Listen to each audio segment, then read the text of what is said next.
Untuk mengawali presentasi, di sini saya akan menjelaskan mengenai pastikan akses ke air dan sanitasi untuk semua. Kalian tahu nggak sih apa itu sanitasi?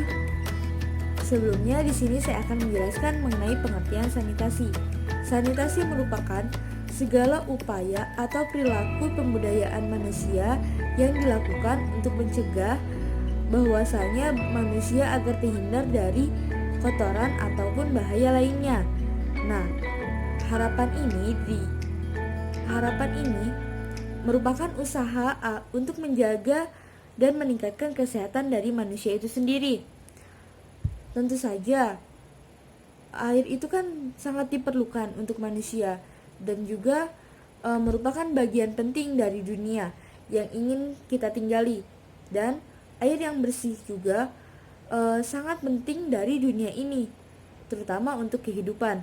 Namun, karena ekonomi yang buruk atau infrastruktur yang buruk,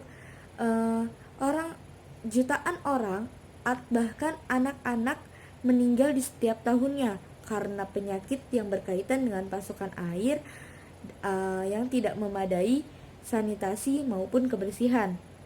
Baiklah, di sini saya akan melanjutkan dan membacakan fakta dan angka yang ada mengenai pastikan akses ke air dan sanitasi untuk semua ini. Yang pertama, 1 dari 4 fasilitas perawatan kesehatan tidak memiliki air dasar.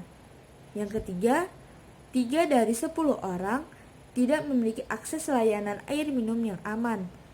Dan 6 dari 10 orang tidak memiliki akses ke fasilitas sanitasi dengan aman. Yang ketiga, setidaknya 892 juta orang terus melakukan praktik buang air besar secara sembarangan. Yang keempat, perempuan dan anak perempuan bertanggung jawab atas pengumpulan air di 80% rumah tangga tanpa akses ke air ke tempat. Yang kelima, antara tahun 1990 sampai 2015, proporsi populasi global yang menggunakan sumber air minum yang telah meningkat dari 76% sampai dengan 90%. Baiklah, selanjutnya akan dijelaskan oleh rekan saya. Baiklah, di sini saya akan melanjutkan pernyataan atau penjelasan dari rekan saya. Nama saya Laila Tusania, NPM 1911060114. Pembahasan ini tentang sanitasi air, kelangkaan air, kualitas air yang buruk, serta sanitasi yang tidak memadai membawa dampak negatif terhadap ketahanan pangan. Yang terjadi di beberapa negara miskin, hal itu memperburuk tentang kelaparan dan kekurangan gizi. Untungnya, sudah ada beberapa kemajuan dalam beberapa dekade ini, yaitu dengan majunya sumber-sumber air minum yang cukup memadai. Seperti yang dijelaskan rekan saya tadi, ada beberapa fakta dan angka yang dapat dinyatakan dalam sanitasi air ini. Di sini saya akan melanjutkan pernyataan tersebut. Yang selanjutnya yaitu kelangkaan air mempengaruhi lebih dari 40% populasi global dan diproyeksikan akan meningkat. Lebih dari 1,7 miliar orang saat ini tinggal di daerah aliran sungai, di mana penggunaan air melebihi pengisian ulang.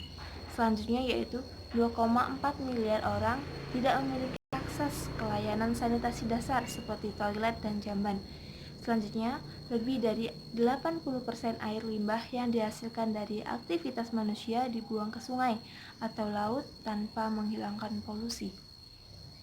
Berikutnya, setiap hari hampir 1.000 anak meninggal karena penyakit diare dan diare yang berhubungan dengan air dan sanitasi. Baiklah, sekian yang dapat saya sampaikan kesimpulannya. Jadi sanitasi dan sumber air yang bersih merupakan hal yang sangat penting untuk kehidupan manusia. Karena apa? Dalam kehidupan manusia, air itu sangat dibutuhkan, mulai dari untuk mencukupi kebutuhan pangan, untuk mandi, untuk minum, ataupun hal yang lainnya.